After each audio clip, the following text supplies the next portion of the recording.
Savez-vous comment les appareils mobiles restent-ils connectés en toutes circonstances? Je vous propose dans ce cours de formation de découvrir les secrets des connexions réseau, des hotspots au VPN. Nous allons voir aussi comment configurer vos emails et Bluetooth pour maximiser l'utilisation de votre smartphone.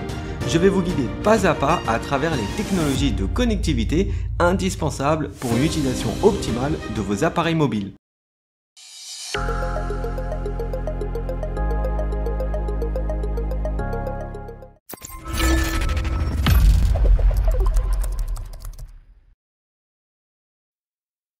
Les appareils mobiles doivent être connectés à un réseau pour pouvoir profiter de la plupart des fonctionnalités que les gens en attendent. Par exemple, pour utiliser le courrier électronique, qui est l'une des fonctions les plus utilisées, l'appareil doit être correctement configuré. Pour connecter un mobile à Internet, il y a deux types de réseaux que l'on peut utiliser. Le réseau mobile et le réseau Wi-Fi. Depuis de longues années, les performances des réseaux de téléphonie cellulaire étaient inférieures à celles d'une connexion Wi-Fi. Mais depuis l'arrivée de la 4G et surtout la 5G, les performances des réseaux cellulaires pourraient devenir beaucoup plus compétitives. Pour activer ou désactiver la connexion automatique au réseau cellulaire, vous pouvez le faire via le menu Paramètres de votre téléphone. Généralement, vous allez dans Paramètres, puis dans Réseau et Internet, puis activer ou désactiver le réseau. Ou alors directement sur le bandeau supérieur des raccourcis de votre smartphone. Le fonctionnement d'une connexion Wi-Fi est très similaire à celui d'un ordinateur portable. Sur l'image, on peut voir la liste des réseaux Wi-Fi qui sont à proximité. Parlons maintenant des hotspots qui sont des points d'accès publics à un réseau sans fil, généralement reliés à Internet. En principe, ils sont configurés avec peu ou voire même pas de sécurité dans le but de faciliter au maximum la connexion des utilisateurs. Les commerçants mettent aussi à disposition un dispositif qui permet à un seul appareil de faire office de point d'accès Internet pour les autres appareils situés à proximité. Ce type d'appareil se fait aussi appeler hotspot mobile.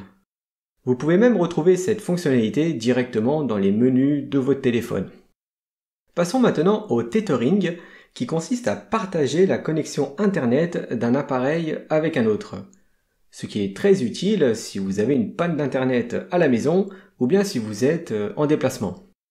Les compagnies aériennes n'autorisent pas l'activation des connexions sans fil sur les appareils mobiles pendant le décollage et l'atterrissage.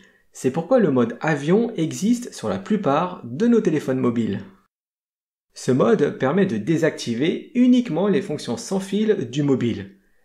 C'est-à-dire que vous gardez tout de même un accès aux jeux et applications qui ne nécessitent bien évidemment pas d'Internet.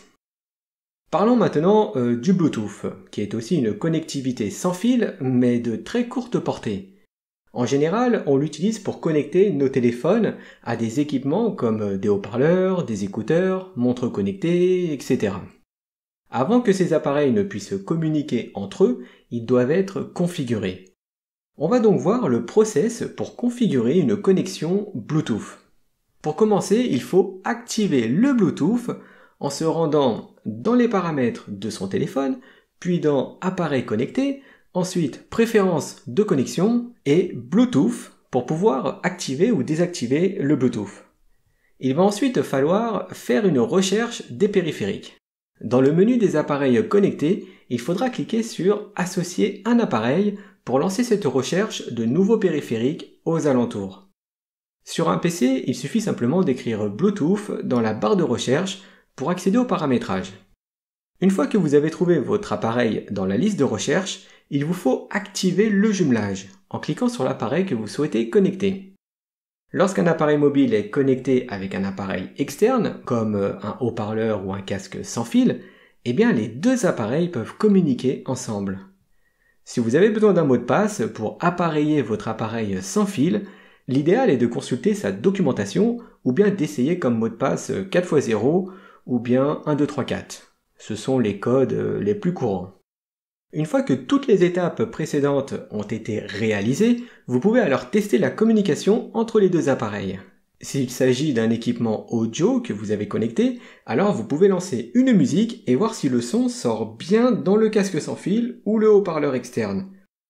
L'une des fonctions les plus importantes que les gens utilisent sur leur appareil mobile est la messagerie électronique.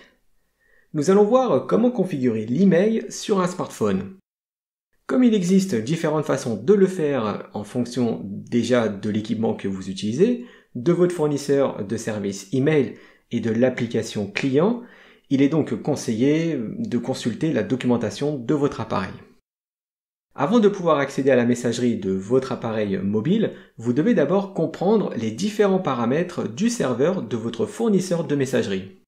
Les deux protocoles Internet en question, qui permettent à votre programme de messagerie d'accéder au compte email de votre espace web, sont POP3 et IMAP.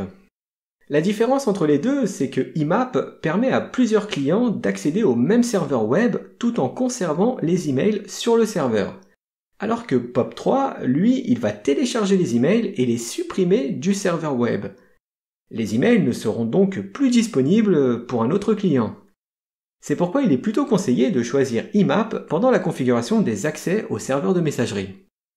Aujourd'hui, la configuration d'un compte email sur une application de messagerie se fait généralement automatiquement.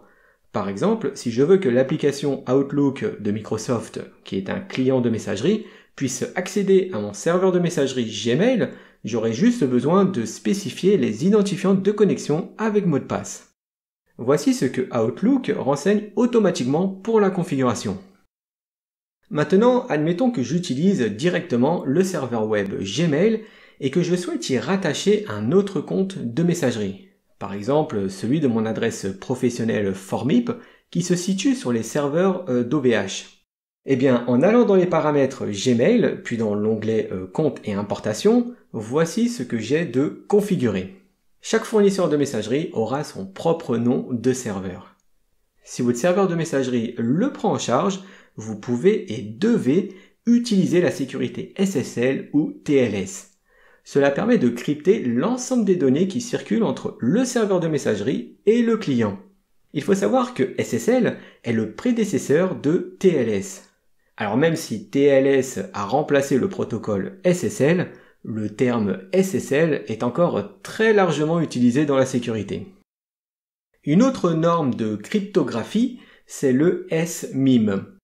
Alors non, il ne s'agit pas d'un artiste de rue. Le SMIME permet de chiffrer vos emails en utilisant une cryptographie asymétrique permettant de protéger vos emails des accès non autorisés. En gros, ce protocole signe numériquement l'ensemble de vos emails, ce qui permet d'attester que vous êtes bien l'expéditeur légitime des messages. Le SMIME est donc une arme redoutable contre les nombreuses attaques de phishing. Le phishing, ou l'hameçonnage dans sa traduction française, est l'un des principaux vecteurs de la cybercriminalité. Cette forme d'escroquerie sur Internet consiste à obtenir du destinataire de l'email ses coordonnées bancaires ou bien ses identifiants de connexion de sa banque dans le but de lui dérober de l'argent. En fait, le fraudeur se fait passer pour un organisme que vous connaissez bien, comme votre banque, la CAF, le service des impôts, en utilisant le logo et le nom de cet organisme. La personne malveillante vous envoie donc un email vous demandant de mettre à jour vos coordonnées suite à un soi-disant problème technique, par exemple. Bien évidemment, quand on reçoit ce genre de mail, souvent bourré de fautes d'orthographe, eh bien, il ne faut surtout pas cliquer dessus ou télécharger de pièces jointes. Tout ça c'est bien, mais comment les emails sont-ils chiffrés avec le SMIME ? Eh bien, on a vu que cette technologie est basée sur une cryptographie asymétrique. C'est-à-dire qu'il fonctionne avec une paire de clés. On a une clé publique et une clé privée. Techniquement, il est impossible de connaître la clé privée à partir de la clé publique. La clé publique est partagée avec tous les contacts de sa boîte mail. Et la clé privée n'est connue que du destinataire. Les emails seront chiffrés avec la clé publique du destinataire et ne pourront être déchiffrés qu'à l'aide de la clé privée que seul le destinataire connaît. Ce qui veut dire qu'avec ce process, cela nous assure que seul le vrai destinataire pourra accéder au contenu de l'email sensible. Et cet échange de clés se fait à l'aide de certificats qu'on doit obtenir de son fournisseur email. C'est comme un accord que vous avez entre l'expéditeur du mail et son destinataire. Un style de contrat unique que seules ces deux parties connaissent. Il existe plusieurs fournisseurs de messagerie vous permettant d'obtenir une adresse mail et de gérer votre boîte de réception. Nous allons donc voir les principales plateformes de messagerie. On commence par le service de messagerie de Google qui est actuellement le plus populaire. Le principal avantage de Gmail, c'est que son design est minimaliste et dispose d'un style très épuré. Un autre avantage qui le place au-dessus de ses concurrents, c'est qu'il a de nombreuses options de filtrage, ce qui donne la possibilité de voir les emails de différentes manières selon nos propres besoins. En plus, il est très simple à utiliser et ne contient pas de publicité, pas comme le prochain service de messagerie qu'on va voir. Vous l'aurez sans doute deviné, il s'agit de Yahoo. Alors même s'il y a de nombreuses publicités, nous pouvons les enlever en payant un abonnement annuel. Le principal avantage de Yahoo, c'est qu'il dispose de la plus grande capacité de stockage des plateformes de messagerie gratuites, ce qui peut intéresser les personnes ayant de nombreux mails avec des pièces jointes assez lourdes. Le prochain qu'on va voir, c'est Outlook de Microsoft. Pendant de nombreuses années, il a largement dominé le marché avec ses adresses en Hotmail. Il plaît à de nombreuses personnes parce que son design est très familier vu qu'il se rapproche de la suite Office, c'est-à-dire Word, Excel, etc. Outlook est un service de messagerie très strict qui bloque de nombreuses tentatives d'arnaque et de fraude. Et le dernier avantage, c'est qu'en plus de l'email, il a également une to-do list et un agenda. Et le dernier qu'on va voir, c'est le géant Apple avec son service de messagerie iCloud Mail. Lorsque vous achetez un appareil de la marque Apple, vous disposez automatiquement d'un compte iCloud qui comprend le service de messagerie gratuite. En plus d'un design graphique irréprochable, l'iCloud Mail est l'un des services les plus simples à utiliser. Bien évidemment, c'est la plateforme de messagerie à adopter si vous utilisez les services et appareils de l'écosystème iOS. On va maintenant parler rapidement des mises à jour PRI et PRL. Le PRI, c'est un document ou une page web qui donne tout le processus d'une mise à jour logicielle. Cela permet de voir les nouvelles fonctionnalités ainsi que celles qui seront modifiées. Ce sont des infos très utiles à analyser avant de lancer n'importe quel type de mise à jour, que ce soit sur votre ordinateur ou smartphone. Et le PRL est un fichier stocké dans tout appareil cellulaire qui contient les préférences de l'opérateur téléphonique, comme par exemple les fréquences de connexion. Parlons maintenant du micro-logiciel radio qui permet de contrôler l'ensemble des paramètres du signal cellulaire ou Wi-Fi. Si vous avez des problèmes de connexion avec votre appareil, eh bien une mise à jour du micro-logiciel pourrait être la solution. Alors il faut faire très attention pendant la mise à jour que l'appareil n'ait pas un problème de batterie ou de coupure de courant.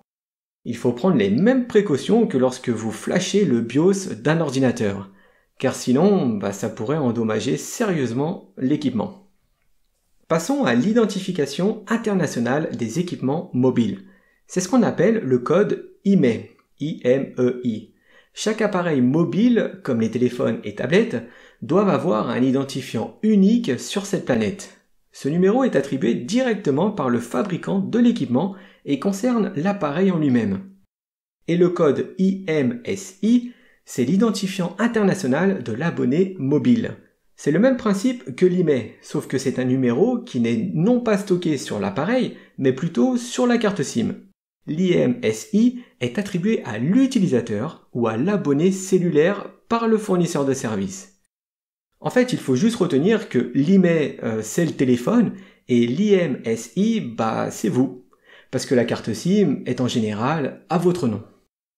Et le dernier point qu'on va voir pour cette leçon, c'est le VPN. Le VPN, c'est un réseau privé virtuel qui est très souvent utilisé pour créer des tunnels sécurisés entre votre réseau domestique et le réseau de votre entreprise. C'est ce qu'on appelle le fameux télétravail qui est devenu si populaire ces derniers temps. Le VPN permet aussi de créer un tunnel sécurisé qui va modifier votre adresse IP pour vous rendre anonyme quand vous surfez sur Internet. Vous pouvez aussi, par exemple, surfer sur Internet avec une localisation différente de votre pays.